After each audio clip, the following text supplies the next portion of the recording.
Bienvenidos a este tiempo devocional, Cita con Jesús, un espacio diseñado para aquellos que desean iniciar cada día de la mano de Papá Dios. Dirigen pastores Luis Eduardo Álvarez y Amparo Ramos. Muy buenos días, amada familia Senti City. Reciban un saludo muy especial en esta mañana de este día martes 23 de septiembre de este año 2025, el año del Espíritu Santo y el temor de Dios en su iglesia. Les saludamos en esta hora desde la ciudad de Atlanta, en el estado de Georgia, aquí en los Estados Unidos de América.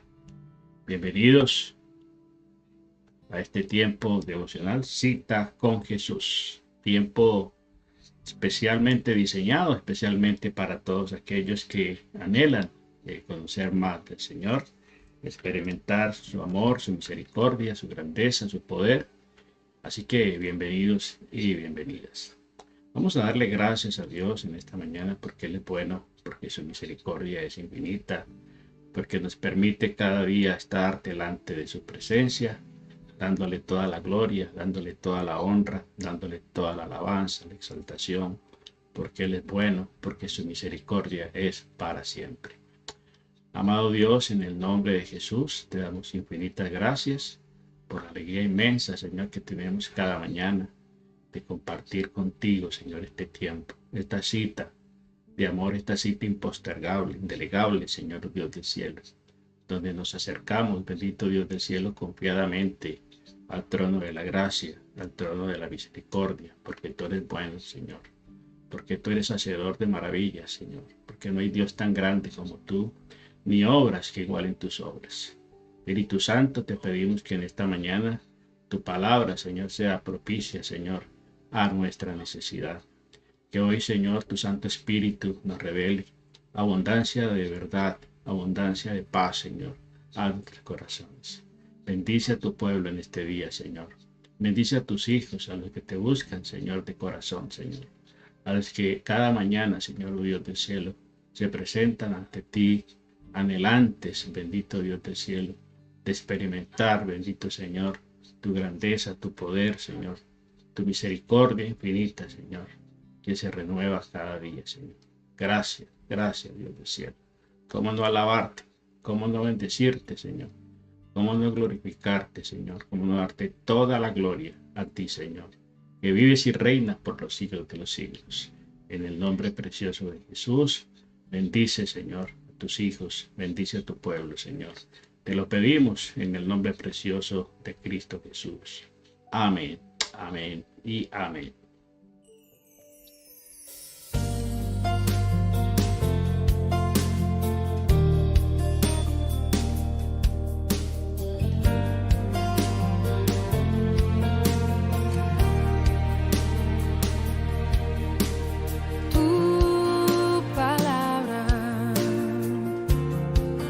Como aceite sobre mis heridas,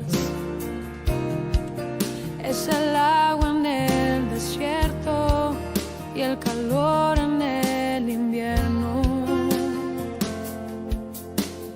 Tu palabra es la voz que me habla en la mañana. Es mi consejo cada día y en las pruebas quien me guía. Podría estar perdido como un náufrago en el mar y aún perderlo todo hasta el aliento. Podría estar hambriento como un niño sin hogar, pero yo sé que tu palabra siempre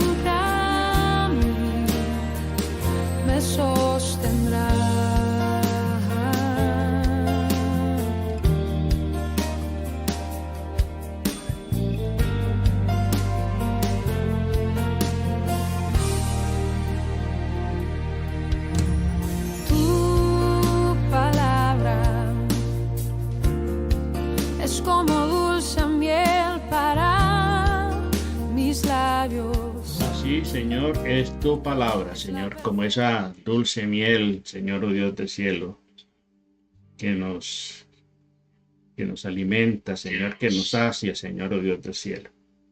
Qué bueno, Señor, estar de nuevo con nuestro pueblo, con tu pueblo, en este día maravilloso, Señor, donde podemos decir, este es el día que hizo el Señor, por eso nos gozamos y nos alegramos en él. Bueno, familia, esta mañana vamos a continuar entonces con nuestra reflexión. Iniciamos en el día de ayer acerca de las actitudes y conductas y de la administración de nuestra propia vida, administración de nuestro ser, de nuestra vida. Estuvimos mirando varios aspectos importantes sobre las actitudes y las conductas que nosotros debemos observar y conservar siempre en nuestra vida. En la introducción de este tema, estuvimos mirando varios aspectos que son muy importantes tenerlos en cuenta para que nosotros comprendamos la manera maravillosa como Dios nos creó y poder entender que a través de el Espíritu Santo, Señor, nos permite comprender que toda la Escritura es inspiración de Dios y es nuestro manual de vida por excelencia. Y que nosotros debemos siempre tener en cuenta esas actitudes y conductas en cuanto al tema de la administración de nuestras vidas. A veces nosotros no entendemos la grandeza de Dios, el poder de Dios que quiere manifestarse en nuestra vida con el único propósito de que nosotros podamos alcanzar a vivir de acuerdo a ese propósito, de vivir de acuerdo a sus mandamientos, de vivir de acuerdo a su voluntad, que es buena, que es perfecta, que es agradable para nuestras vidas. Y nosotros tenemos que caminar en esa actitud de ser esos administradores. No somos dueños de nuestra propia vida. Recordemos que ayer estuvimos hablando acerca de eso, ¿no? Y que a veces nosotros nos creemos dueños de nuestro destino y no sabemos que tenemos la responsabilidad de administrar, de gobernar muy bien nuestra vida, basándonos en los parámetros que Dios nos ha dado, basándonos en los mandamientos. Y hablamos de que un buen administrador, un buen mayordomo cristiano, debe aprender cómo vivir, ¿cierto? Cómo movernos, cómo agradar a Dios, porque no nos pertenecemos a nosotros mismos. Recordemos que ayer estuvimos hablando de eso, nos fuimos comprados por precio y estamos llamados a glorificar a Dios en nuestro cuerpo, en nuestra vida, en nuestras decisiones, en todo nuestro accionar. Estamos llamados a glorificar a Dios y se glorifica a Dios cuando nosotros nos ajustamos nuestra vida a los parámetros de Dios, a los mandamientos de Dios. Por eso Él tuvo especial cuidado de dejarnos ese manual de vida, llamamos la Biblia, que se llama la Biblia. Ahí está todas las instrucciones, toda la dirección que el Señor nos deja para que podamos vivir nuestra vida y cumplir verdaderamente el propósito que es glorificarle a Él en todo nuestro ser. Una sabia administración se inicia cuando nuestro corazón se rinde a Él. Estuvimos hablando ayer de eso en Proverbios 4, 20 al 23. Él nos demanda de que el corazón manda la vida y queremos entregárselo a Él, queremos entregarle el control de nuestra vida. El Señor nos pide, ante toda cosa guardada, guarda tu corazón, porque de Él mana la vida. Dame, hijo mío, tu corazón, porque de Él mana la vida. Así que la administración busca siempre nuestro potencial. Dios busca siempre a través de aprender, que nosotros aprendamos a administrar muy bien y aprendamos y que lleguemos a desarrollar todo el potencial que Dios ha puesto en nosotros, ¿sí? Nosotros no nos alcanzamos a imaginar todo el potencial que Dios ha puesto, pero eso hay que ir descubriendo en la medida que caminamos con Él, en la medida que tenemos intimidad con Él. Vamos descubriendo cada día más los dones, los talentos, las habilidades, las capacidades que Dios nos ha dado, pero que están allí de pronto empolvadas, como recuerden las parábolas de los talentos. Vemos en la vida que hay gente muy talentosa, gente muy talentosa, pero, pero son fracasados. Gente muy talentosa, pero no ha alcanzado a descubrir o no creen en las capacidades que Dios ha puesto en sus vidas. Hemos visto gente que de pronto no es muy talentosa, pero que son disciplinados, que tienen fe, que se esfuerzan, que son valientes y alcanzan a desarrollar un potencial extraordinario en sus vidas, muchas veces hasta sobrenatural, porque han decidido caminar con Dios, han decidido creerle a Dios, han decidido confiar en el Señor. Pero hay gente que innatamente, ¿cierto? Por naturaleza tiene unos talentos impresionantes, pero no le creen, no se creen a sí mismos, no le creen a Dios. Entonces, ¿qué pasa con esos talentos? Se empolvan, se entierran, como la palabra de los talentos, ¿sí? El último siervo que recibió un talento que dijo que tuvo miedo y lo enterró. Muchas veces el miedo no deja que las personas puedan desarrollar todo el potencial que Dios ha puesto en sus vidas. El temor echa lazo, ¿sí? El temor echa lazo. El desconocimiento de quién es Dios. Dice este hombre, te conocía, pero lo conocía muy mal. Lo conocía como un Dios juez castigador, implacable. ¿Sí? Te conocía que eres hombre duro, ¿sí? Que ciegas donde no sembraste, que recoge donde no esparciste. Y por eso tuve miedo y entonces enterré el talento y aquí tiene lo que estuve. Recuerde que una premisa muy importante que debemos tener en cuenta es que todos tendremos que dar cuentas delante de Dios. Porque en el reino de los cielos se piden cuentas, hay que rendir cuentas, hay que rendir un informe. Al final de la tarea, al final de la jornada, hay que siempre rendir un informe. Entonces, ¿por qué debemos ser buenos administradores de nosotros mismos? Porque Dios es el creador de todas las cosas. En Él vivimos, en Él nos movemos, en Él somos, porque le pertenecemos a Él, porque nos hace responsables de nuestra vida. A veces tenemos la tendencia a echarle la culpa y responsabilizar a otros de nuestro fracaso, de nuestra mediocridad, de nuestra situación. Y hoy vemos en día un buen sector de la humanidad que viven resentidos con el mundo entero, viven resentidos con la otra parte del mundo, de la gente. ¿Sí? ¿Por qué? Porque de pronto nacieron en situaciones de pronto supuestamente desfavorables, ¿sí? Que nacieron en un país subdesarrollado, que nacieron en una ciudad quizá de muy bajo nivel, que crecieron o que nacieron en una familia muy humilde. Y entonces hay gente que vive resentida completamente con la demás gente, ¿sí?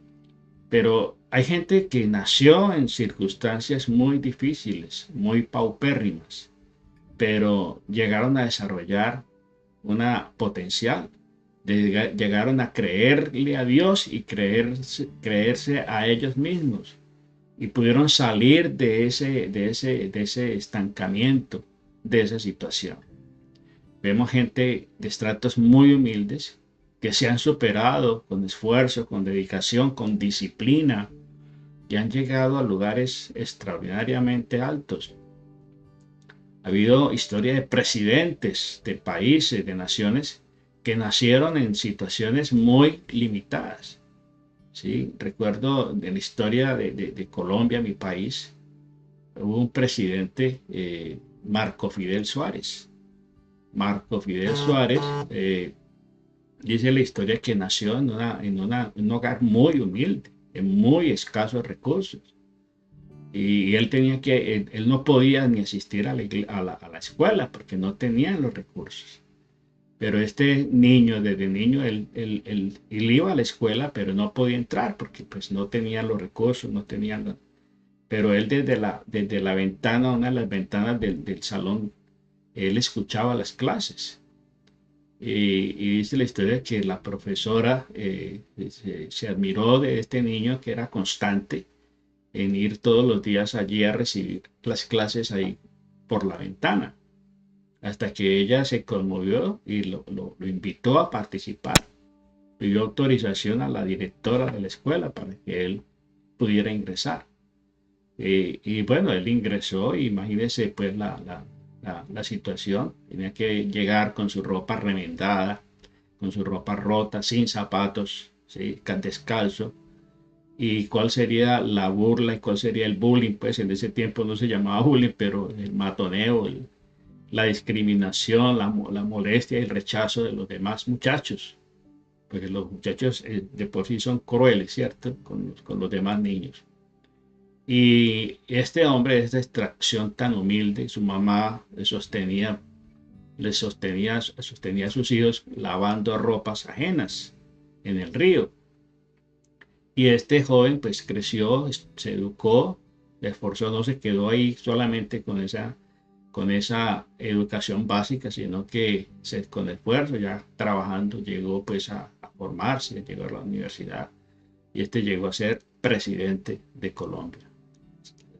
Señor Marco Fidel Suárez, que impulsó mucho lo que es la aviación en Colombia. Y su nombre es recordado, ¿cierto? Llegó a ser presidente de una nación que aparentemente no le estaba dando ninguna oportunidad. Como hay gente que ha nacido con todas las comodidades, que han nacido en cuna de oro, pero no le han creído, no se han creído, no le han creído a Dios, no han sido agradecidos, no han sido esforzados ni valientes, y teniéndolo todo no tienen nada. ¿Por qué? Porque son indisciplinados, porque son vagos, porque son mediocres en su manera de hacer las cosas, no son para nada esforzados. Entonces, recordemos que nosotros le pertenecemos a Él. Debemos ser buenos administradores porque nosotros tenemos que darle cuentas a Dios de cómo hemos hecho las cosas, cómo hemos administrado nuestra vida. Y la Biblia es un manual de administración. La Biblia nos muestra cómo administrarnos, cómo gobernarnos, cómo dirigirnos a nosotros mismos. La mayordomía de nuestro ser es integral, ¿sí? Es muy importante que no solamente tendremos que dar cuenta de finanzas, de que si pagamos impuestos o no pagamos impuestos, sino que tenemos que responder por nuestro cuerpo. Nuestro cuerpo no nos pertenece, es el templo del Espíritu Santo. Fuimos comprados por precio, dice la palabra del Señor. Tenemos que dar buena administración de nuestra lengua, de las palabras que salen de nuestra boca. De la abundancia del corazón habla la boca. Bueno, hay que cuidar el corazón, por supuesto. De la abundancia del corazón, lo que atesoremos en el corazón es lo que vamos a exteriorizar con nuestras palabras. Por eso es muy importante hablar de las actitudes y las conductas que son agradables delante de Dios. Y todo eso tenemos que revisarlo, porque nosotros estamos llamados cada día a agradar a Dios. A agradar a Dios, no agradar al mundo.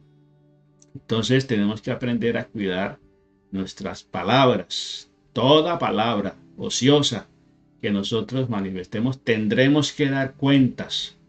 Tendremos que dar cuentas ante el trono de Dios. ¿Sí? Por eso es muy importante cuidar nuestras palabras. Hoy por hoy se ofende mucho, se lastima mucho, se agrede mucho con la palabra. En este país hay libertad de expresión. Casi, bueno, en Occidente hay mucha libertad de expresión. Pero a veces usamos esa libertad mal, ¿cierto? Porque se convierte más en libertinaje.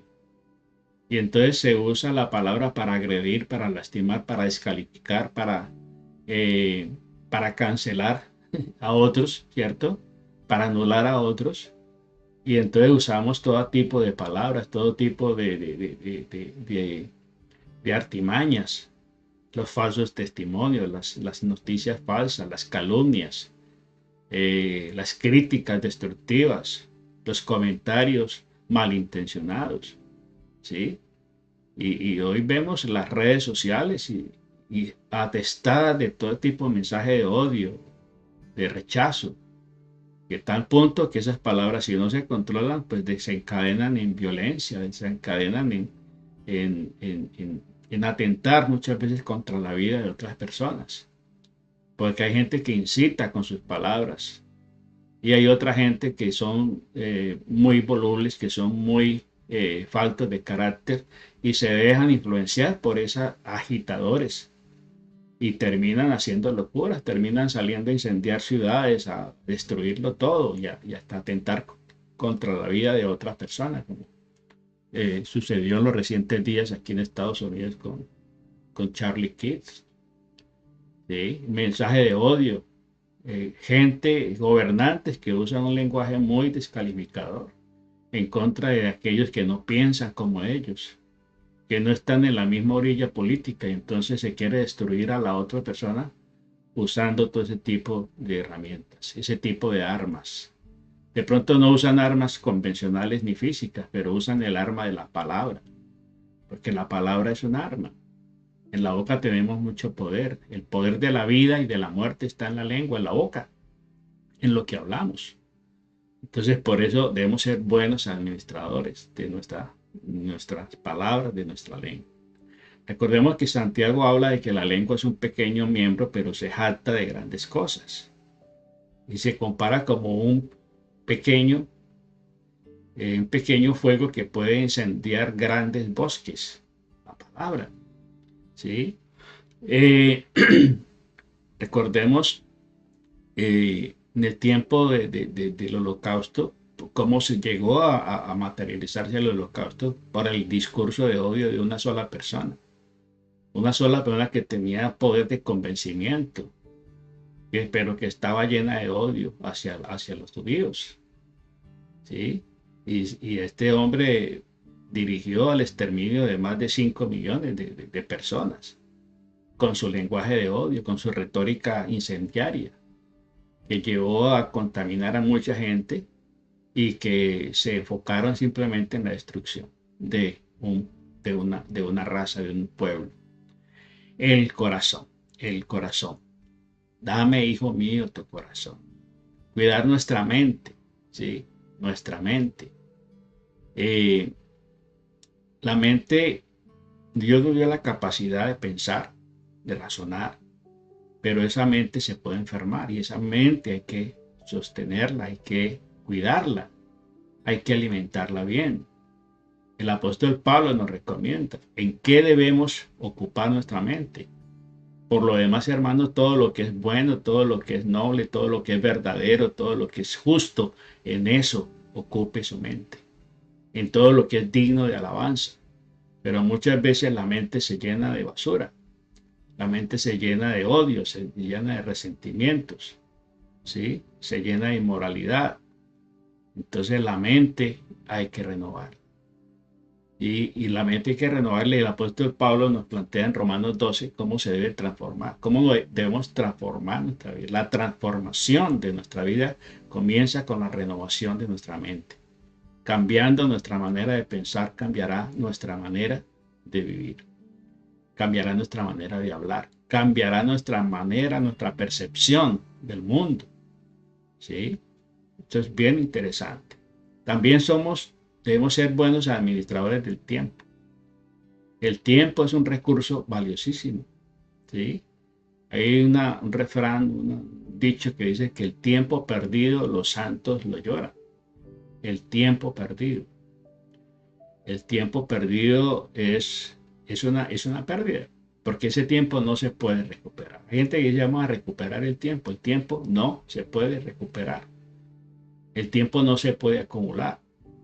El tiempo es un recurso que lo tenemos en el presente, que tenemos que disfrutarlo y aprovecharlo en el presente. Porque el día que pasó, ya pasó, no lo vamos a recuperar. El minuto que acaba de pasar ya no tiene vuelta. ¿Sí? Por eso se necesita sabiduría para aprovechar. Dice que seamos sabios aprovechando bien el tiempo, porque los días son malos. Los días son malos, dice la palabra del Señor. Debemos aprovechar bien el tiempo. Entonces, también tenemos que ser buenos administradores de los dones que Dios nos ha dado. Hay dones espirituales, pero hay otra clase de dones que son habilidades, que son capacidades que usted tiene. Hay gente que tiene el don o el talento para un arte, para la música, para el deporte, para la culinaria, para la gastronomía, para los negocios, para los emprendimientos, para crear empresas. Gente que tiene esos dones, esas habilidades. Y Dios los ha puesto en nosotros y debemos pues descubrirlos y aprender a usarlos con sabiduría. Hay dones naturales, ¿sí? Pero también los dones espirituales. Primera de Corintios 12, si usted quiere ver acerca de los dones del Espíritu Santo, los dones, ahí están toda la clase de dones que Dios provee para que los creyentes, los hijos de Dios, podamos ser eficaces, eficientes en el ministerio, en la iglesia, al servir, porque los dones son habilidades especiales que el Espíritu Santo provee a la iglesia para la edificación, para la formación, para que la iglesia se fortalezca cada vez más. Tenga las herramientas, las armas para enfrentar todo tipo de dificultad, todo tipo de ataque de parte del adversario. Entonces, la mayordomía de nuestras también tenemos que aprender a ser buenos administradores de nuestras posesiones, ¿sí? Somos mayordomos, no somos dueños, no somos dueños. Mi casa, mi carro, ¿no? Recordemos una premisa: desnudos vinimos a este mundo y desnudos volveremos. Eso dijo Job, ¿sí? Después de perderlo absolutamente todo, todas las riquezas que él tenía, ¿sí? Y desnudo vine a este mundo y desnudo me voy a ir, ¿sí? Jehová Dios dio, Jehová Dios quitó. Sea el nombre de Jehová bendito. Después de haberlo perdido todo. Y la gente esperaba, sus famosos amigos consoladores esperaban que Job encendiera en ira y maldijera a Dios. Aún su esposa le dijo. Eso es lo que le dijo la esposa a Job, después de perderlo todo. Y le dice ella: todavía retienes tu integridad. Todavía retienes tu integridad. Maldice a tu Dios y muérete. Esas fueron las palabras que su esposa. Pero sabemos que no fue su esposa, ¿sí? Fue Satanás, a través de su esposa, a través de ella. Influyó en ella para que ella hablara de esa manera. Maldice a tu Dios y muérete. Porque esa era la intención de Satanás cuando se presentó delante de Dios, ¿sí? A querer buscar que Job maldijera a Dios. Quítale todo a ver si no reniega contra ti. Quítale todo, le decía Satanás a Dios.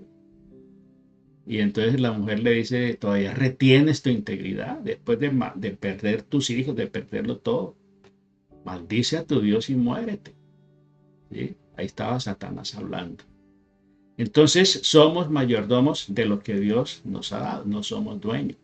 No somos dueños. Esto pues incluye el dinero, los talentos, el tiempo y la manera de reconocer a Dios como el dueño absoluto es obedecer los principios, los mandamientos que Dios ha establecido. Y hay mandamientos y hay principios establecidos por Dios en cuanto al dinero, en cuanto a lo material, a las posesiones, partiendo de la premisa de que Dios es el dueño. Si usted no ve a Dios como dueño de todo, usted se creerá dueño y usted terminará actuando mal, desobedeciendo a Dios, ¿sí? Y por eso el problema que tiene la iglesia, sobre todo la iglesia hispana, la iglesia latina, es que no le cree a Dios en cuanto a la parte financiera, la parte de las posesiones, porque nos creemos dueños, ¿sí? Uno de los propósitos del diezmo lo encontramos en Deuteronomio, es para que aprendamos a temer, para que aprendamos a temer a Dios, entendiendo que el principio de la sabiduría es el temor de Dios. Eso dijo Salomón en Proverbios 1:6. El principio de la sabiduría es el temor a Dios. Luego, el diezmo busca de que nosotros aprendamos a temer a Dios. ¿Sí? Entonces, eh, el principio del diezmo, ¿sí?, es muy claro en la Biblia. Y la gente se pega de que el diezmo es de la ley y que ya no estamos bajo la ley, sino en la gracia. Es decir, siempre buscaremos argumentos, justificaciones y les buscamos siempre la vuelta y el quite, ¿cierto?, a enfrentar y poder obedecer a Dios en cuanto a este principio. Y entonces la gente retiene lo que no le pertenece, retiene lo que es de Dios, porque Dios es el dueño, pero Él demanda de nosotros esa décima parte. Esa décima parte. ¿Con qué propósito? Para que haya alimento en la casa, para que haya alimento espiritual, para que hayan templos, para que hayan iglesias, para que hayan escuelas bíblicas, para que hayan pastores, para que hayan misioneros, para que hayan siervos del Señor que lleven el mensaje, ¿sí?, para que lleven el mensaje. Del pueblo de Israel, las 12 tribus, una de ellas fue escogida para este oficio, para este trabajo. Es un trabajo, es un llamado, es un ministerio, ¿sí? Y fue la tribu de Leví. Cuando llegaron a la tierra prometida, repartieron la tierra, pero a la tribu, las 11 tribus se repartieron la tierra. La tribu de Leví, que era la tribu sacerdotal, no tenía heredad, no tenía tierras. Y la herencia de ellos, digamos, el sustento de ellos dependía de las otras 11 tribus. Entonces, cada una de las tribus tenía que aportar sus diezmos, sus ofrendas, sus primicias, y era para el sustento de la tribu de Leví. ¿Sí? Los levitas, ellos era su trabajo, estar en el tabernáculo, estar en el templo, adorando a Dios, sirviendo a Dios, ¿sí?, orando, ministrando al pueblo de parte de Dios. Ese era su trabajo, es su trabajo, y eso no ha cambiado, es el diseño de Dios, es el diseño de Dios. El que vive, el que predica el evangelio, dice de vivir del evangelio, ¿sí? Entonces, la manera de reconocer a Dios como dueño, ¿sí?, es devolver a Dios lo que es de Dios. Llegaron los fariseos a tentar al Señor en cuanto a los impuestos. ¿Es lícito pagar impuestos? El Señor le dijo: présteme una moneda, ¿sí? ¿De quién es esta imagen? Ah, pues que de César. ¿Y qué dijo el Señor? Bueno, pues den a César lo que es de César, pero a Dios lo que es de Dios. ¿Sí? El pagar impuestos, ¿sí?, el impuesto es una imposición que pone el gobierno, que pone el rey a sus súbditos, ¿sí? Eso era impuesto, así como su palabra dice, era impuesto, ¿sí? Aquí en los Estados Unidos y en cualquier país, sobre todo aquí, es muy tremendo. Cuando una persona no paga los impuestos, puede ir hasta la cárcel, puede ser embargado, le quitan todo, ¿sí?, porque el tío Sam no perdona esos impuestos. Entonces hay gente que se ha metido en problemas porque han evadido. La evasión de impuestos es un delito que es muy castigado. Entonces, pues la gran mayoría de la gente procura estar en paz con el tío Sam, con Hacienda, ¿sí?, con el IRS, aquí se llama el Ministerio de Hacienda, ¿sí?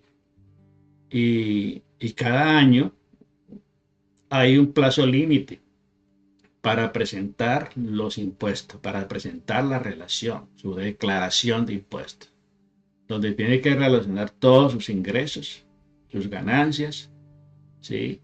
Y cuántos tiene que pagar usted, ¿sí? Cuánto tenemos que pagar de impuestos. El 15 de abril es la fecha límite para presentar esa planilla o esa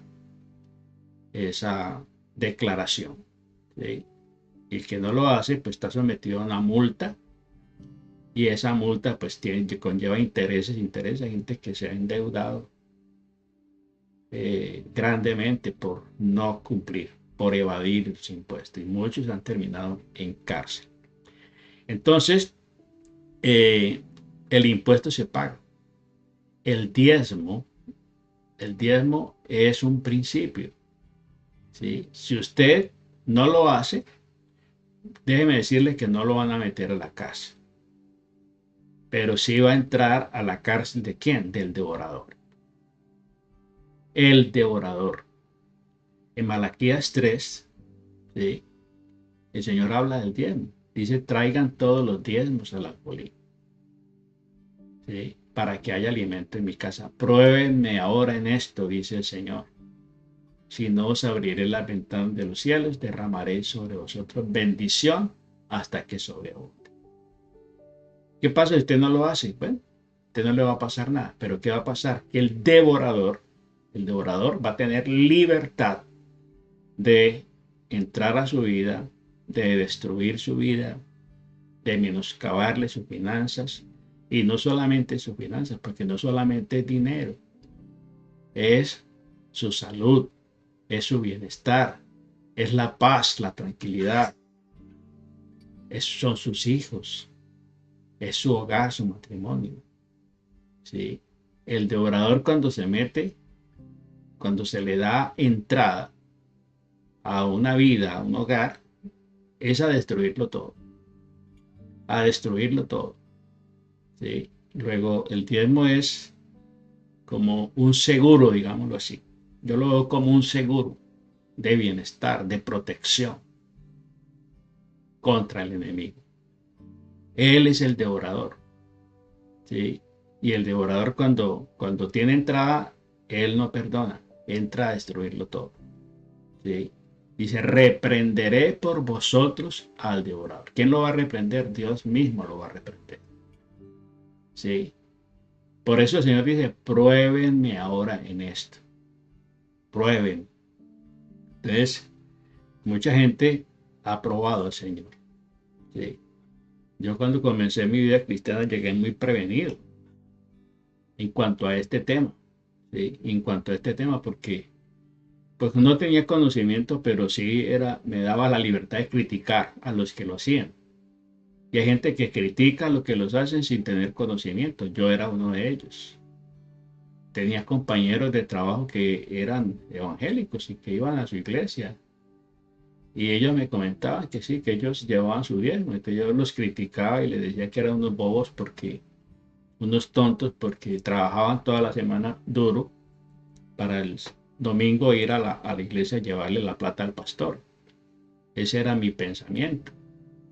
Pero cuando ya el Señor llega a mi vida, comencé a conocer la verdad, a leer la palabra, a estudiar la Biblia. Y cuando llegamos a este tema, a mí me llamó poderosamente la atención cuando Dios dice, pruébeme ahora en esto. Y efectivamente comencé a probar a Dios en cuanto a esto, sabiendo del paradigma que había en mi mente. Y comencé a probarlo y todavía sigo probándolo, ¿sí? Porque desde entonces no lo hemos dejado de hacer, no hemos dejado de honrar a Dios, ¿sí? Y Dios ha sido bueno, Dios ha sido misericordioso, nos trajo a este país, aquí servimos en Colombia muchos años, en muchos lugares. Ya hace 20 años estamos en este país sirviendo, Señor. Hemos estado en varios estados. Hemos tenido la oportunidad de ir o 10 veces a Tierra Santa, a Europa, a las peregrinaciones, a varios países, ¿sí? Sirviéndole al Señor. Y todavía seguimos creyéndole al Señor, que Él es fiel, que Él es bueno. Entonces, las claves de la prosperidad están allí. No hay que inventárselas. El honrar a Dios es la mejor estrategia, porque Dios honra a los que le honran. Y si usted obedece a Dios y le honra, Dios le va a honrar y Dios le va a bendecir, ¿sí? Dios le va a bendecir grandemente. Entonces, ahí en Malaquías 3 está. Pero la gente se pega muchas veces de este solo versículo y piensan que el diezmo es de la ley. Y el diezmo no comenzó con la ley. Las ofrendas no comenzaron en la ley, porque las ofrendas comenzaron. El primero que ofreció ofrenda a Dios fue Abel y Caín. Caín y Abel ofrecieron ofrenda al Señor. Dios le agradó la ofrenda de Abel, la actitud que tuvo Abel para ofrendarle a Dios, más no la de Caín. ¿Sí? Ahí se habla por primera vez de ofrenda. De diezmo se habla por primera vez allá en Génesis 14. Cuando Abraham fue a rescatar a su sobrino Lot, que había sido secuestrado por unos reyes, él va y los enfrenta con sus pastores, con sus peones, con sus criados, la gente que trabajaba con él. Se armaron de palos, de garrotes y fueron a rescatarlo. Y ellos triunfaron. Dios le dio la victoria sobre esos reyes poderosísimos. Y de esa batalla quedó un gran botín, gran riqueza. Y cuando Abraham regresaba de esa batalla, salió a su encuentro el rey de Salem, que es Melquisedec, rey de Salem. Y dice allí que Abraham le dio a este hombre los diezmos de todo lo que había ganado, todo lo que había conquistado. Por primera vez se habla del diezmo, le dio la 10ª parte a este rey de Salem, que es Melquisedec. ¿Y quién es Melquisedec? Un tipo de Jesucristo en el Antiguo Testamento. ¿Sí? El libro de Hebreos, en el capítulo 7, habla de quién era Melquisedec. Vaya a la Biblia. ¿Y quién era Melquisedec? El mismo Señor Jesucristo. Y Melquisedec salió a ese encuentro y le dio pan y vino. Pan y vino. ¿Sí? Luego el diezmo no es de la ley, es de la gracia. Porque Abraham se anticipó a vivir en la gracia. Abraham fue el primero que diezmó. ¿Sí? Abraham fue el primero que se anticipó a tomar el cuerpo y la sangre de Cristo. ¿Sí? Que él mismo se las ofreció. Entonces, cuando vamos a este contexto bíblico del origen del diezmo, no nos podemos limitar a la ley de Moisés. El diezmo es de la gracia, que se implementó y se estableció como ley en la ley de Moisés. Pero vamos a Abraham atrás. Y por eso el Señor Jesucristo en San Juan 8 dice, Abraham se gozó de que vería mi día, y lo vio y se alegró, se gozó. ¿Cuándo lo vio? En ese momento, cuando Melquisedec sale a su encuentro. Es un tema maravilloso, un tema muy, muy especial, que nos habla de esa grandeza de los principios de Dios. Así que continuaremos hablando de esto el día de mañana. Dios les bendiga. Vamos a orar, vamos a darle gracias a Dios. Amado Padre, en el nombre de Jesús, te damos gracias, Señor, en esta mañana, por darnos la bendición de estar contigo, de caminar contigo, de escudriñar cada día más y más tu palabra, Señor, oh Dios del cielo. Gracias te damos, gracias Dios, por tu palabra que es viva, que es eficaz, Señor, que es más cortante que toda espada de dos filos. Te pedimos, Santo Espíritu de Dios, que bajes esta palabra en tu corazón, que derribes argumentos, que derribe toda mentira, toda creencia errónea, Señor, y que podamos cada día, Señor, oh Dios del cielo, tener la libertad, Señor, de de conocerte, Señor, de creer, Señor, en la fe, de confiar plenamente en ti, en tu palabra, Señor, en tus promesas. Quédate con nosotros, Señor, el resto de este día. Permítenos cada día, Señor, entender que somos solamente administradores de nuestra vida, de nuestros recursos, del tiempo, de los talentos, del dinero, Señor, y que algún día tendremos que darte cuenta, Dios del cielo. Por eso te pedimos, Señor, sabiduría, te pedimos inteligencia espiritual, Señor, para poder ser, Señor, oh Dios, los mayordomos fieles, los administradores fieles que tú quieres que nosotros seamos. Te damos gracias, Señor, en esta mañana, en el nombre precioso de Jesús. Amén, amén y amén. Recordarles, familia, el próximo domingo 28, tendremos nuestro webinar de damas, Sumérgete, a partir de las 8:30 de la mañana. Recordarles también que ya está a su disposición el libro El vacío de tenerlo todo. También es un libro de unas reflexiones basadas en el libro de Eclesiastés.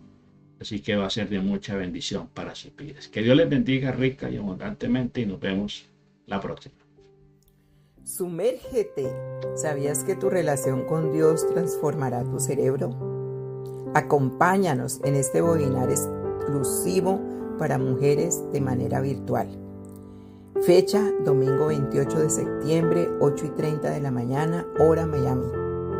Tú sabes que la fe más neurociencia es una transformación total. Neurociencia es el estudio del cerebro. Y tu cerebro tiene que estar activo siempre, no importa la edad que tengas. Por eso reserva tu lugar ya. Regístrate aquí, centicitydamasglobal@gmail.com, centicitydamasglobal@gmail.com. No te lo pierdas. Comparte esta invitación con más mujeres que quieran ser renovadas desde lo más profundo de su corazón. ¿Quién lo hace? Nuestro Creador, nuestro Dios omnipotente, omnisciente y omnipresente. No te lo pierdas. Dios te bendiga.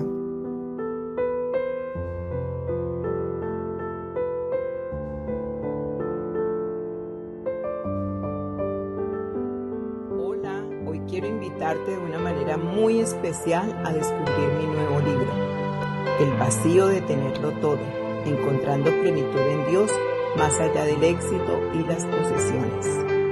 Este libro nace de una realidad que todos enfrentamos. Podemos tener logros, bienes, reconocimiento, fama, pero aún así sentir un vacío en lo más profundo del corazón.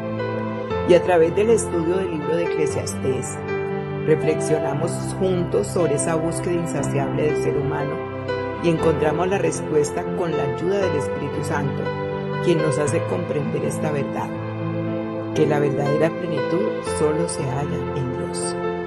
Por eso hoy te animo a que adquieras tu libro y permitas que estas páginas sean un viaje de sanidad, revelación y esperanza. No se trata de tenerlo todo, sino de tener aquel que lo llena todo, Jesucristo. Por eso no te pierdas esta oportunidad. Consigue tu libro El vacío de tenerlo todo en las tiendas de Amazon y deja que Dios transforme tu manera de ver la vida. Dios te bendiga.